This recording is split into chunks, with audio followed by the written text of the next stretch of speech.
Plant FAQs, Brandywine Viburnum. Viburnum Brandywine versus Winter Tour.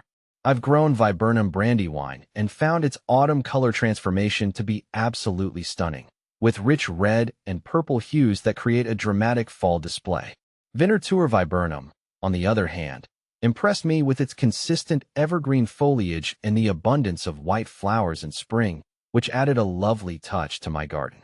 While Brandywine's fall show is hard to beat, I appreciate Winter Tour for its year-round presence and more subtle charm. Does Brandywine Viburnum need a pollinator? I found out that Brandywine Viburnum does need a pollinator to produce those beautiful berries. It was a bit of a learning curve for me because I didn't realize this at first.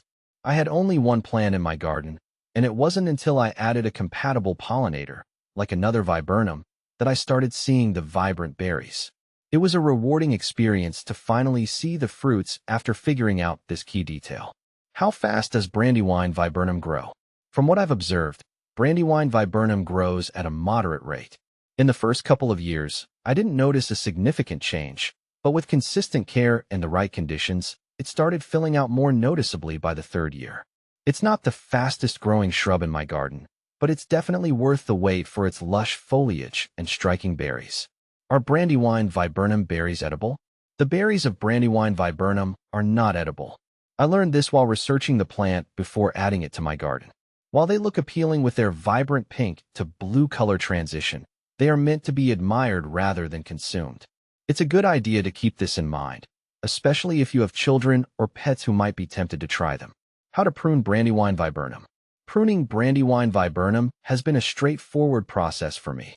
I usually start by removing any dead or damaged branches to keep the plant healthy. Then, I trim back any wayward or overly long branches to maintain its shape. I've found that using sharp, clean pruning shears helps make clean cuts and promotes better healing for the plant. Is Brandywine Viburnum evergreen?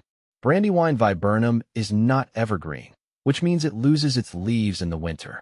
During the fall, its leaves put on a stunning display of red and purple hues before they drop. I actually enjoy this seasonal change, as it adds a dynamic element to my garden's appearance throughout the year.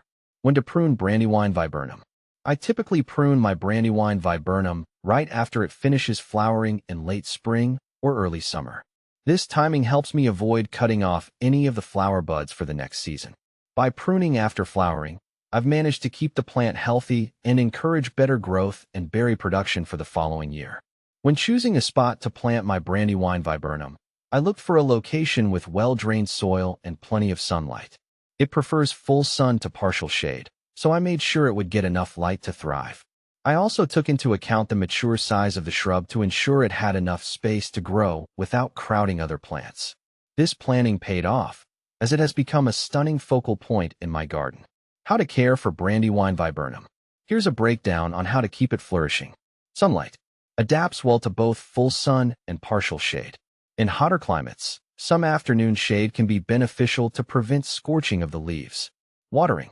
Once established, Brandywine Viburnum is fairly drought tolerant. However, regular watering, especially during hot and dry periods, is recommended to promote healthy growth.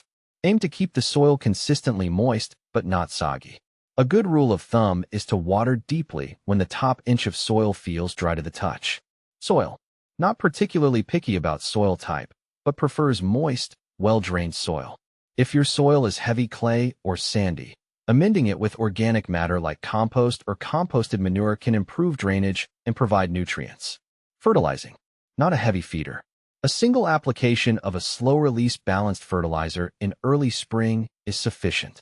Over-fertilizing can encourage excessive leaf growth and reduce flower production. Pruning.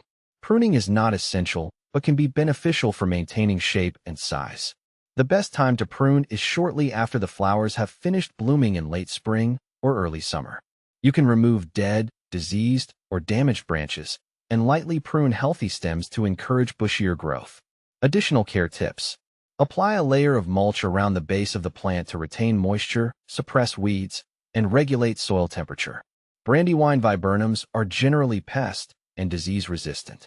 However, keep an eye out for common garden pests like aphids or scale and treat them organically if necessary. This viburnum is deer resistant, making it a great choice for areas with deer populations.